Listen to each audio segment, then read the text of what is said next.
মালা, কি ব্যাপার মিলন, তুমি হঠাৎ আমার সামনে এসে দাঁড়াইছো? তোমার জন্য একটা চিঠি আছে। চিঠি? নাও পড়ে দেখো। কি লেখা আছে? আমি তোমাকে ভালোবাসি ফারজানা, তোমার রূপে, তোমার দাঁতের গন্ধে আমি মুগ্ধ। প্লিজ তুমি আমাকে বিয়ে করো।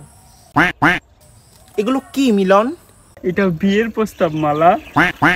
তুমি জানো না টাকমাতা ফর্সা লোকের সঙ্গে আমার বিয়ে ঠিক হইছে? কি করেন উনি? ও ডক্টর, ইঞ্জিনিয়ার, টিচার সবকিছু। আর তুমি কি করো? আমিও তো টিকটক সেলিব্রিটি। টিকটকে আমার 50টা ফলোয়ার আছে। খান বংশের মেয়ের সঙ্গে তুমি প্রেম সম্পর্ক করতে আসছো, এটা মনে রেখো। আর নিজের লেভেলে কাউকে বিয়ে করে নাও, ওকে? ডিসকাস্টিং।